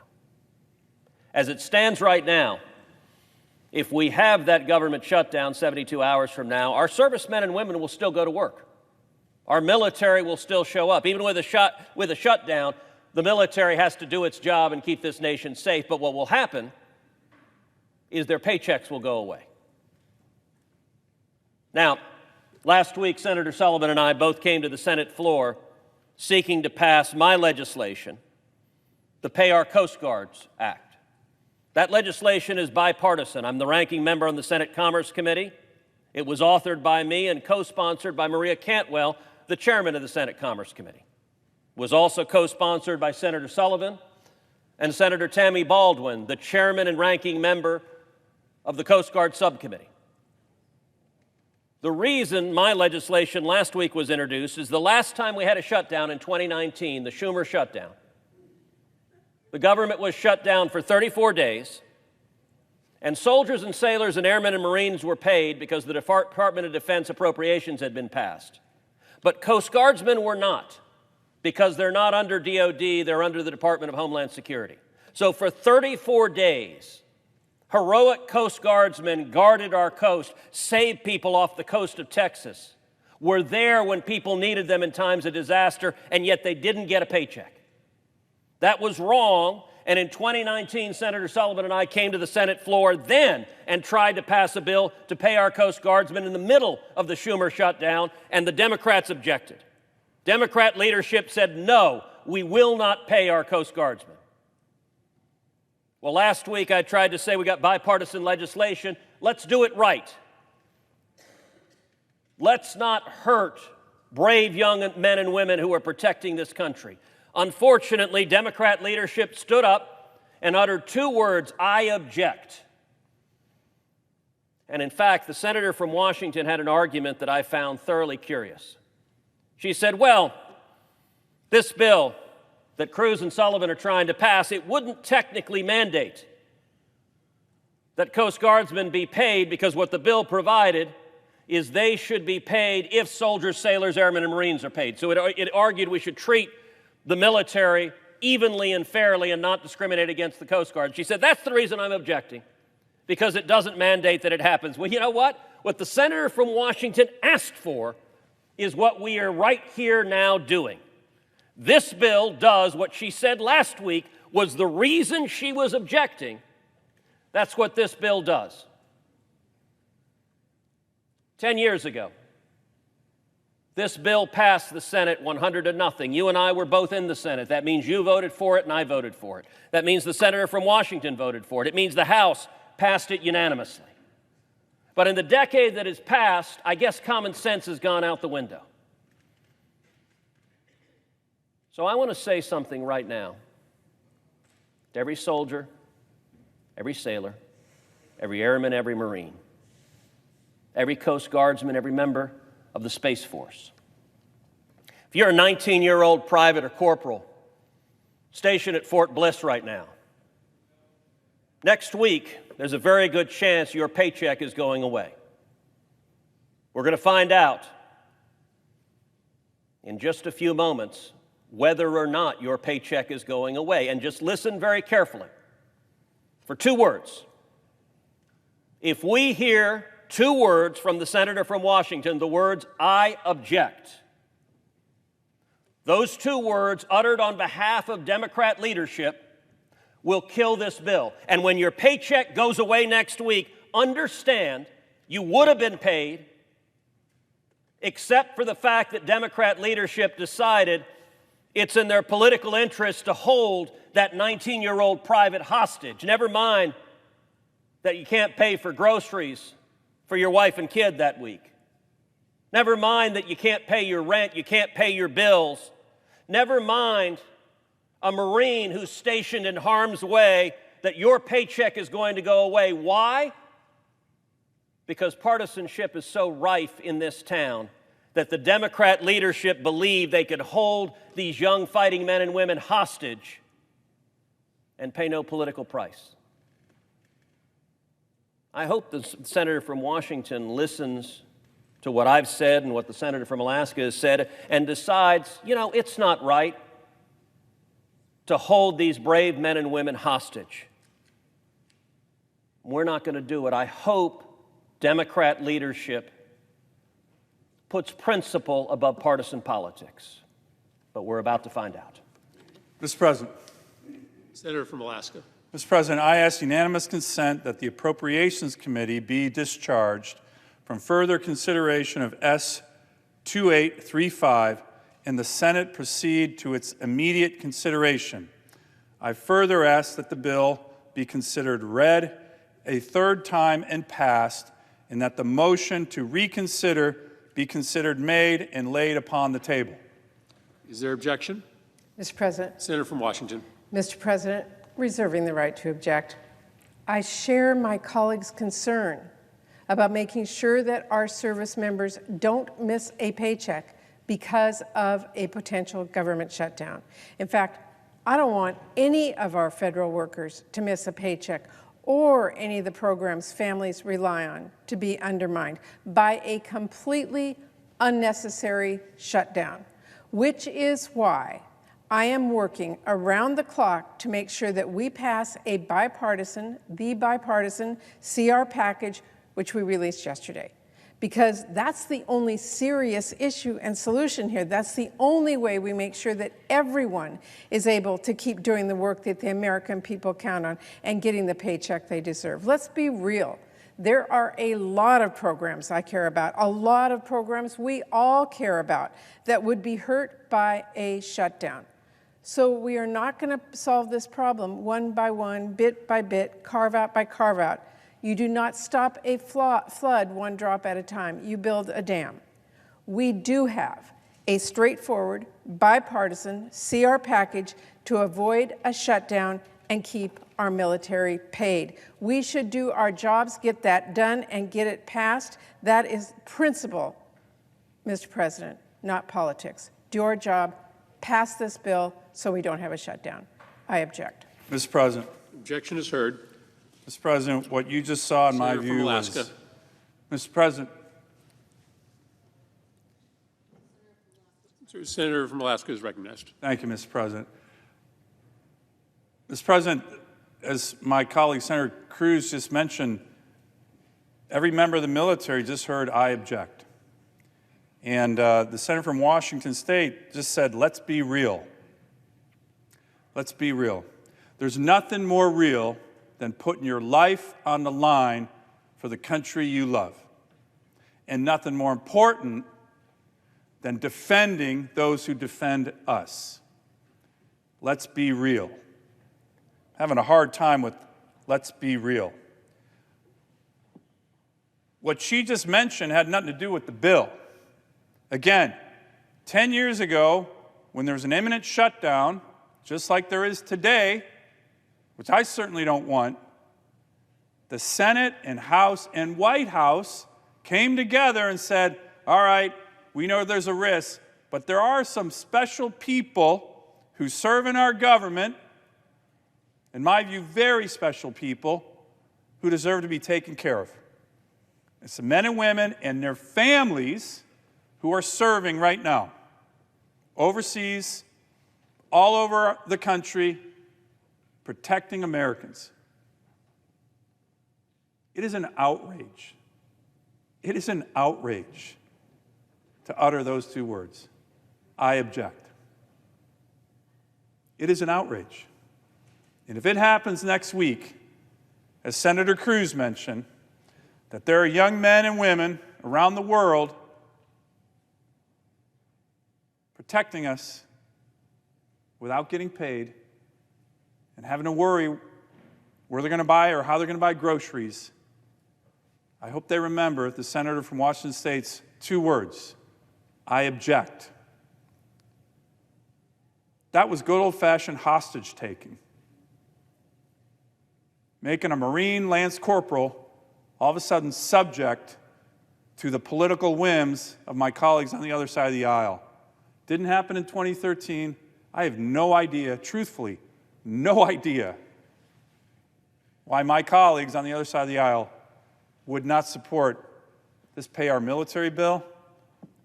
I'm going to keep coming down here all week to get this passed, and hopefully they'll have a change of heart. I yield the floor. Mr. President. Senator from Texas. Mr. President, I am very frequently in complete agreement with my friend and colleague from Alaska. I do disagree with two words he just said. He said this was good old-fashioned hostage-taking. There's nothing old-fashioned about this. This is brand new. Even the Democrats, as partisan as they've been, they haven't done this before. 10 years ago, every Democrat, even the most left-wing Democrat, agreed we should pay our servicemen and women. This hostage-taking is brand new. You want to see the face of vicious partisanship in Washington? You just did. Now, I'll point out also two things that are blazingly obvious. Number one, last week, when the senator from Washington objected to my legislation to pay our Coast Guard, to treat our Coast Guardsmen the same as other active duty military, she stood up and gave a speech in which she said she supported that goal, But the bill that I introduced didn't mandate that it happen. It only said they had to be treated with parity, and that's why she objected. So Senator Sullivan and I came and introduced the bill she asked for that mandated that all of the military be paid. She didn't explain or change a position. But what she did implicitly is say every word she said last week was not true. That the reason she gave for objecting to my bill apparently was not the reason she was objecting to the bill. Because she just objected right here. And I got to say, listen, every member of this body, every Democrat, when you go home to your state, when you meet with active duty military, when you meet with veterans, I guarantee you every member of this body says, I support the troops. Well, as long as Democrat leadership keeps doing what they just did, it ain't true that you support the troops. And I want to point out right now, there are some Democrats who might try to hide behind the skirts of their leadership and say, we didn't object. There are no Democrats on this floor. Nobody is here with us. The senator from Washington didn't even bother to stay and participate in the debate. That's how little she's interested in the merits of this issue. What she said, and I want you to hear the argument she gave. She said now, the new reason she's objecting is she says she wants everyone to be paid. And if everyone can't be paid, then nobody will be paid. Understand, she is telling the young Marine stationed just a mile from North Korea, facing machine guns, that it is the position of Senate Democrats that they care more about paying IRS agents and EPA regulators and bureaucrats than they do about that young Marine. Right now, there's a sailor in a nuclear submarine a mile underwater who may not even know it, but her paycheck is likely to disappear in 3 days. And Senate Democrats have said, there's no difference. You know what the military is often referred to as the 1%? There is a difference. The men and women who put on the uniform and take the oath and defend this nation. And my hope is that somewhere in the Democrat Party, saner voices will prevail. I get there's an attraction to, we got a partisan fight. I get that Democrats want to try to stick it to Republicans, but don't scapegoat the military in the process. And I want to speak to the moment to the press.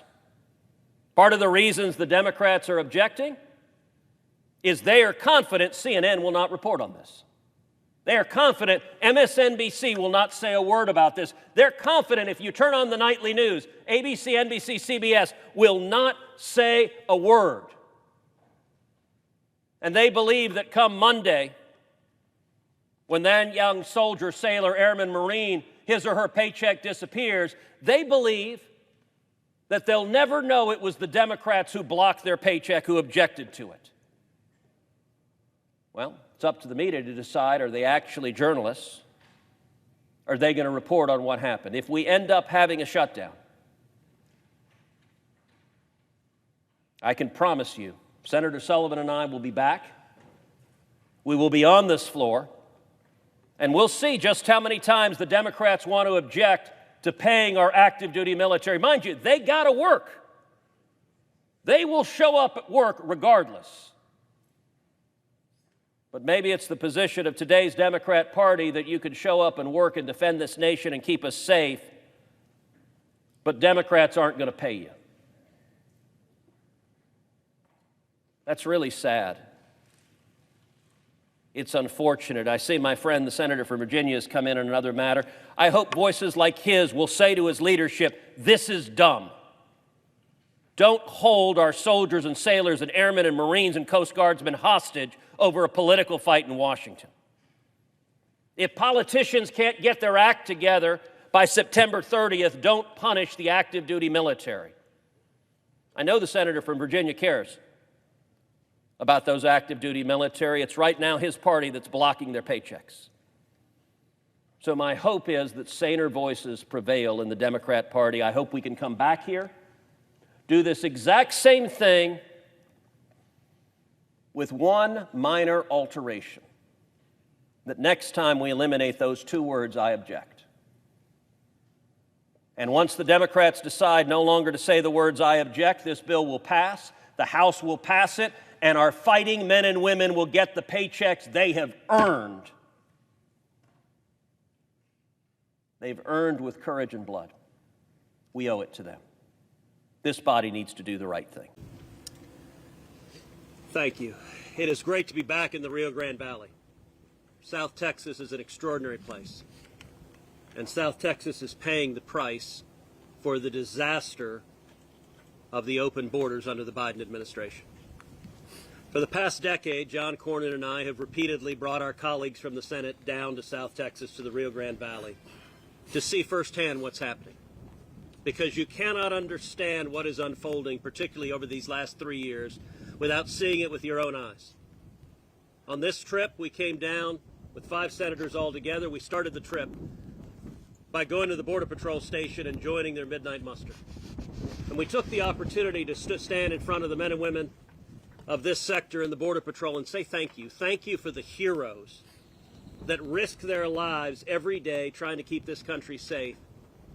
And I gotta say, for the men and women of the Border Patrol to have their job frustrated and made impossible by the political leadership of this administration, by Joe Biden and Kamala Harris and Alejandro Mayorkas, is utterly disgraceful. The men and women of the Border Patrol are frustrated. They're deeply frustrated because they risk their lives apprehending people only to turn around and see them let go over and over and over again. After that, we went out on midnight patrol with the agents. Some months ago, Karine Jean-Pierre stood at the White House podium and said, people are not just walking across the border. It's simply not happening. Everyone here today knows that was a lie. She was lying on behalf of the President of the United States in the White House with the President's seal in front of her. My response at the time, I said, Karine, come to the border anytime. Come out with me, and I guarantee you within an hour, we will encounter a group. Well, last night, within the hour, we encountered a group. It's about 20 people. They had voluntarily turned themselves in, as many do in the Rio Grande Valley. They were predominantly women and children. And we spent about 40 minutes talking to that group.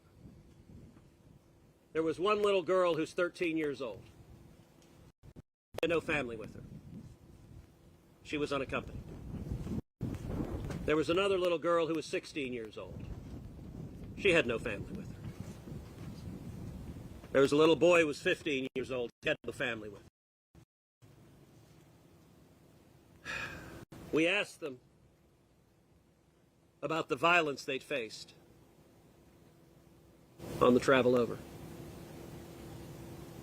The look in those kids' faces was horrifying. For me, the most disturbing part of the conversation was a little girl in the back of the group who was 10 years old. And she had a man who said he was her father, with his arm draped forcefully around her. And it was obvious to anyone who's ever seen a father and daughter that these two were not related. At one point when we asked about her mother, we saw her look to the man who was claiming to be her dad, wondering what's the answer supposed to be. During the Trump administration, they were regularly DNA testing kids who were with adult men. And upwards of 30% of them were not related to the adult men. One of the first things Joe Biden did was end the DNA testing.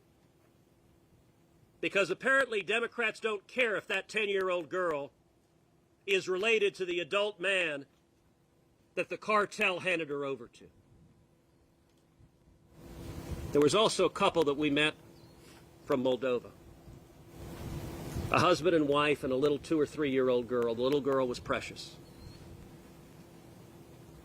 But what these people had been through, the abuse that they had endured at the hands of human traffickers, you could see the pain on their faces. We asked the unaccompanied minors, where are you going to stay? And one after the other, they said, I'm going to stay with my tío, my uncle. Apparently, there are a lot of tíos in America. And yet the 13-year-old told us her tío didn't know she was coming. And I got to say, it was horrifying as we left them, knowing there's a very good chance those teenage girls are being taken off to be sex trafficked, to be trapped in forced prostitution, as is happening to thousands and thousands of teenage girls. When we were on the border, we also saw a colored wristband. Some of you may remember I asked Alejandro Mayorkas about those colored wristbands, and he told us he had no idea what they are, which was truly stunning because almost every illegal immigrant wears one, and they're color-coded for how many thousands of dollars they owe the cartels. You can find them littering the grass by the Rio Grande River, and yet the man allegedly in charge of securing the border hasn't bothered to talk to the Border Patrol agents, hasn't bothered to go to the border and see the children being abused because of these open borders. This is a humanitarian crisis. South Texas sees the thousands of children abused, sees the thousands of women sexually abused, sees the dead bodies. We saw pictures, picture after picture after picture. 853 people died last year crossing illegally into this country. And with the war that is unfolding in Israel, the risk of terrorism in the United States, I believe today, is greater than it has been at any point since 9/11. Border Patrol has sent written guidance to Border Patrol agents: be on guard for Hamas and Hezbollah seeking to enter the country and carry out the same atrocities they're carried out in Israel. I have a simple message for Joe Biden and Kamala Harris and every Democrat senator. Come to the border. Come to the Rio Grande Valley. Come out on midnight patrol and look in the eyes of the little children who are suffering from these inhumane policies. This is horrific. This is wrong. And the people of South Texas know this is an utter disaster.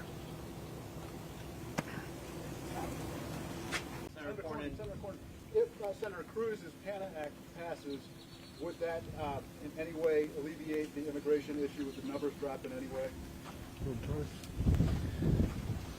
Look, the only way to alleviate the numbers is to end catch and release. If you look at what Joe Biden inherited, he came into office with the lowest rate of illegal immigration in 45 years. Right now, one of the talking points of the White House is this problem can't be solved. That talking point simply is not correct. What caused this crisis was a decision that Joe Biden and Kamala Harris made literally the first week in office. They halted construction of the border wall. They reinstated catch and release. And they pulled out of the incredibly successful Remain in Mexico policy. Those decisions caused this crisis. Last night, when we encountered the group, we asked them, how many of y'all believe you get to stay in America? Every one of them said, absolutely, we get to stay. As long as that's the case, they will keep coming. And understand, Joe Biden doesn't want to fix this problem. He doesn't want to secure the border. Kamala Harris doesn't want to secure the border. Chuck Schumer doesn't want to secure the border. Alejandro Mayorkas doesn't want to secure the border. Here's what they want to do. They want to speed up the processing of illegal immigrants. They want to make it even faster. They want more illegal immigration. They want 8 million to become 10 million, to become 15, to become 20 million.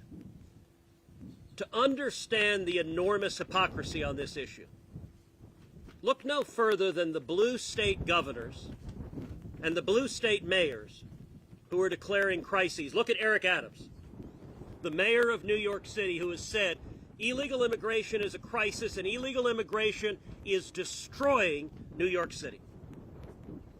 And New York City has had roughly 110,000 illegal immigrants. I don't disagree with Mayor Adams on that. But the last I checked, New York City is a hell of a lot bigger than McAllen, Texas. Just in the Rio Grande Valley sector, Border Patrol agents have detained over 1 million illegal immigrants in the last 2.5 years. If 110,000 is destroying a giant metropolis like New York, what about the devastation here in South Texas? Understand, this is deliberate.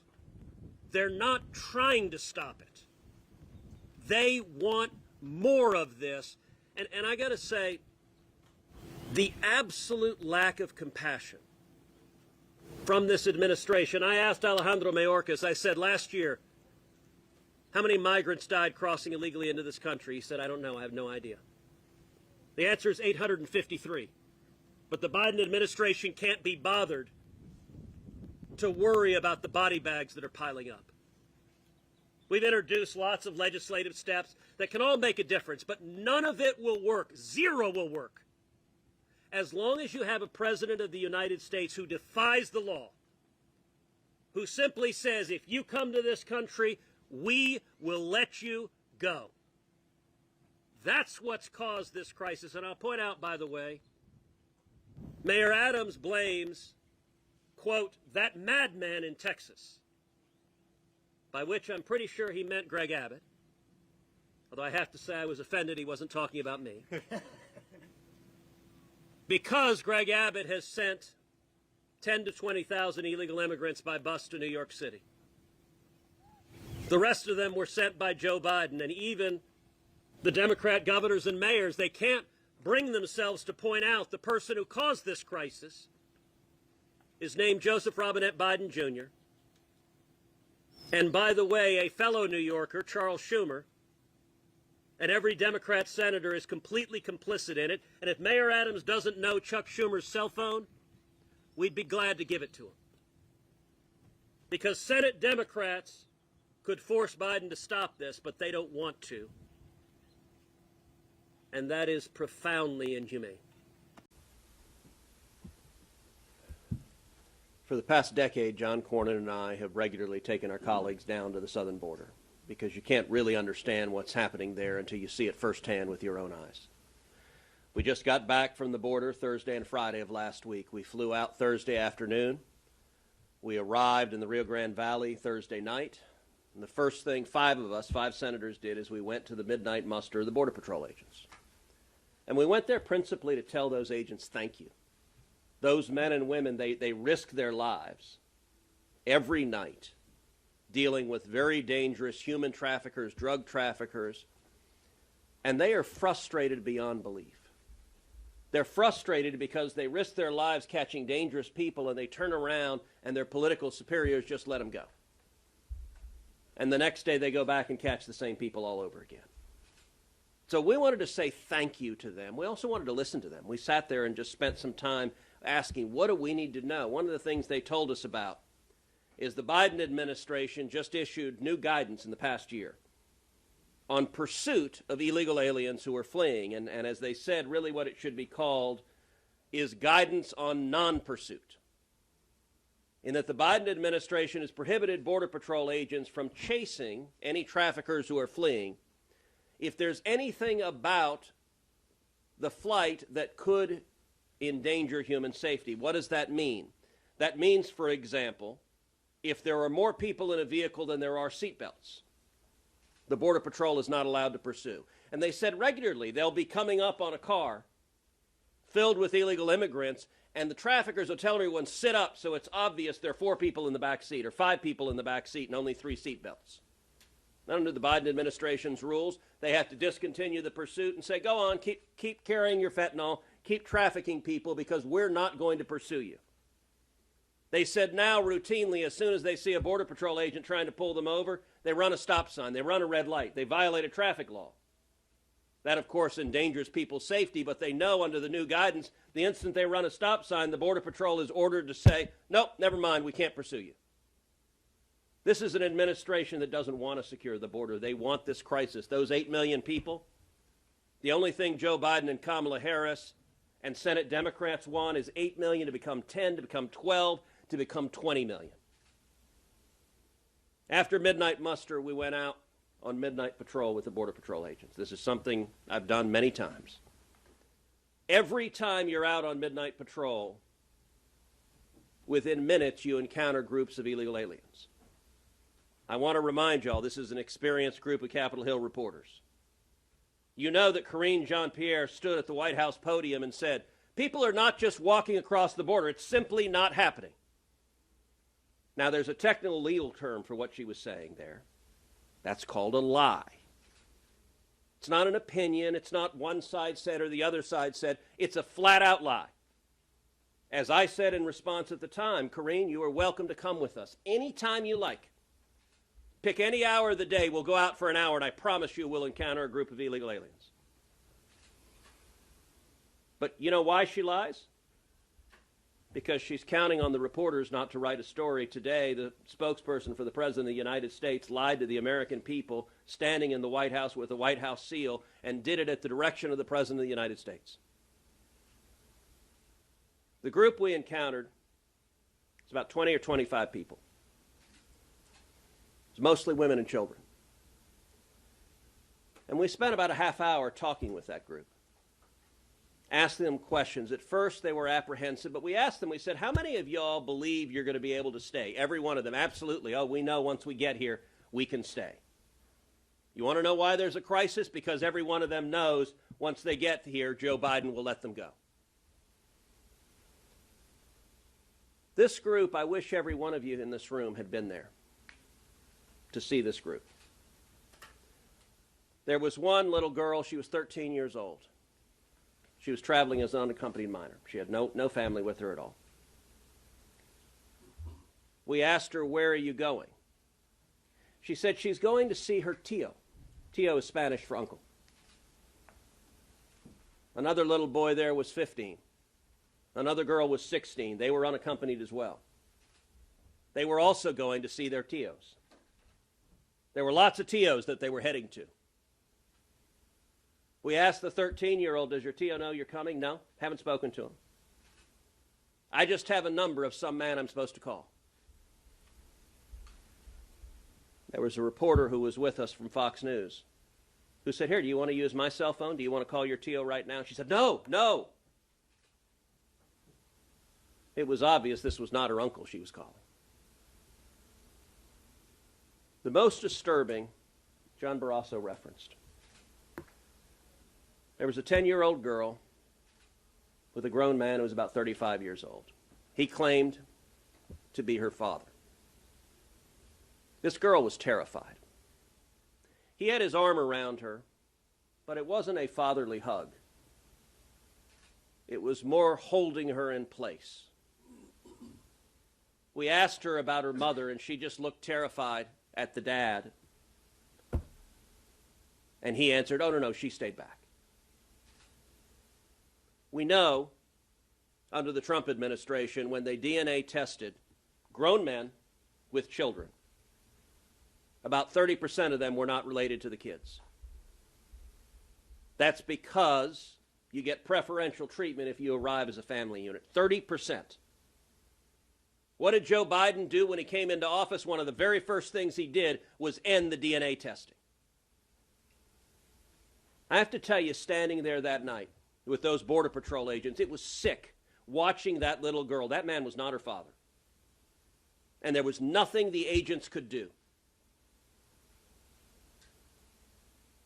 The cartels are literally renting children to grown men. And we were looking at children that were in all likelihood in the process of being sex trafficked. Those teenage girls faced a high likelihood of being headed into forced prostitution. What is happening is horrific. It is cruel. It is inhumane. I want to encourage every reporter here, go down and see for yourself. Go look in the eyes of a little girl. We asked the kids, how many of y'all faced violence and abuse on the trip? Every one of them, they looked down, they were horrified. Some of y'all may remember I asked Alejandro Mayorkas about the colored wristbands. I put up a poster in the Senate Judiciary Committee. He said he had no idea what they were. He didn't know. That answer shocked me, because just about every illegal alien wears those colored wristbands. They're color-coded for how many thousands of dollars they owe the cartels. You can find them along the banks of the Rio Grande. I reached down and picked up several while I was there. This administration doesn't care, and those wristbands are modern-day leg irons. It is utterly inhumane and unspeakable what Joe Biden and the Democrats are allowing to happen, subjecting children to modern-day slavery. This has got to end. Is unfavorably reported. Mr. Chairman. Senator Cruz. You asked if people wanted to be recognized on. Well, I agree entirely with Senator Graham. The judges that have been nominated by Joe Biden have been extraordinary. They have been extreme. They've been so egregious, they fill me with a sense I could not have previously imagined having, which is I long for Barack Obama. Because although I disagreed with many of President Obama's judicial nominees, they were comparatively moderate when put next to the radicals that the Biden White House keeps putting forward. You look at Judge Mustafa Kasubai, his questionnaire and history, and you would be forced to conclude that he is a radical leftist, if not an outright Marxist. Now, those are not my words. In one essay he wrote, Katsubai argued that the integration of Marxism with traditional economic theories of property, specifically that of Locke and Bentham, would, quote, provide a framework for relationships that enhance each unique self. Here's a pro tip. If a guy is writing love letters to Marxism, maybe he's not the best candidate to be a federal judge. Also in that same piece, he argued, quote, the aspiration towards intimate knowing, the intimate knowing of oneself and others in our community, is a creative struggle towards redefining property. How many of y'all want to redefine property? And maybe the answer is all the members of the committee on the Democrat side do. Your constituents don't. Redefining property, being told, for example, the home, your family home that was your home and your mother's home and your grandmother's home is no longer your property. It is the state's to do with what they will. Redefining property is an objective of Marxist, and by Marxist I mean communist. Communism is not simply theoretical. My family has suffered at the hands of communists. And yet in the Biden administration, that appears to be a qualification for becoming a federal judge. Not only are his views extreme, but when it comes to gender and sex, they're really out there. In the Wisconsin Women's Law Journal, Judge Kasubai wrote a piece titled Destabilizing Power in Rape, Why Consent Theory in Rape Law is Turned on Its Head. He cited radical Professor Catherine McKinnon, who argued, quote, sexuality itself is a power web in which heterosexual relations per se are infused with violence and control, and that most intercourse is rape. Is it the position of the Democrats on this committee that, quote, heterosexual relations per se are infused with violence and control and most intercourse is rape? That's moonbeam nuts.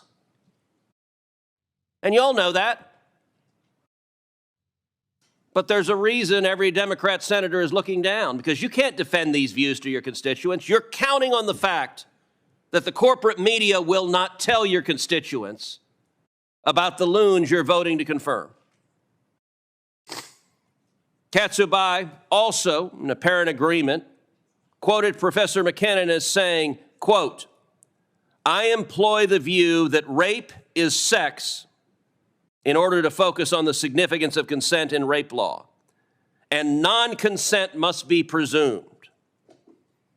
That's a lot of things, but that's not actually American criminal law. This guy's been nominated to be a real judge applying the real law.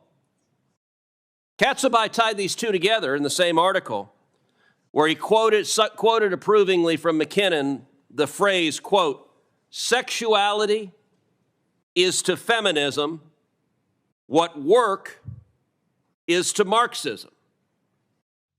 Now, to be honest, I don't know what the hell that means, but I don't like it.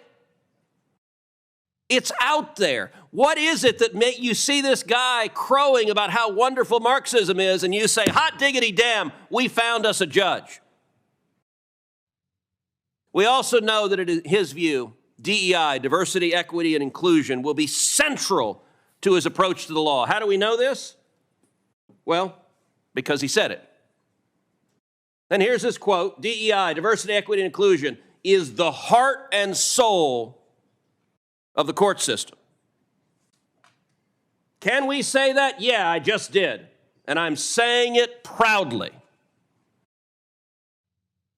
Well, DEI, the radical anti-racism school that embraces discrimination, says we should discriminate against people that are perceived to be oppressors in favor of people that are categorized as victims. God help you if you're some poor schlub white guy who ends up in court in front of this guy. Apparently, the heart and soul of his court is to discriminate against you, because that's what he's embracing. He's also said that America is, quote, deeply Islamophobic. Well,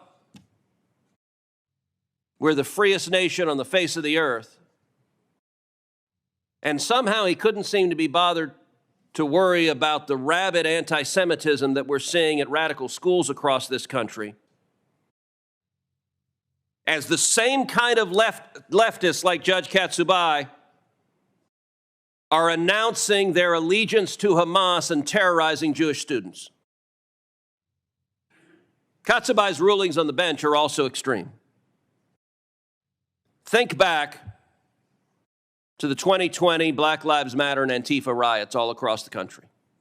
Major American cities burned for weeks, for months on end. Police cars were firebombed, police officers were murdered, stores were looted, people were assaulted. In Portland, Oregon, this was the federal courthouse. Does that bring warm tinglies about the fair enforcement of law? Portland, Oregon, the courthouse, the federal courthouse, was subjected to a 60-day siege, 2 months. Rioters firebombed the building. They fought federal agents. They used high-powered lasers to blind federal agents. 60 days, night after night after night, a federal court on fire. Well, what's Judge Katsubai's view on this? He wasn't in Portland, Oregon. He was in Eugene, Oregon. As Eugene, like the rest of the country, was facing risks from this riots, Eugene imposed a temporary curfew to try to impose law and order. What did Judge Katsubai do? Number one, he wrote an opinion recommending the curfew be struck down. Nope, you can't have a curfew. The night belongs to the rioters, to the people burning courthouses, not the people who'd like to be safe in their own homes. He went further than that. He actually denied qualified immunity to the city manager and the police chief and said, you know what, Mr. Police Chief? Because you imposed a curfew, because you tried to protect people's safety, you can be sued.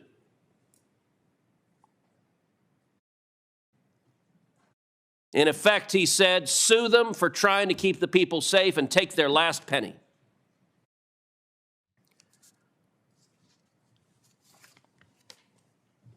I understand a Democrat administration and a Democrat Senate is going to confirm liberal judges. That should not be news.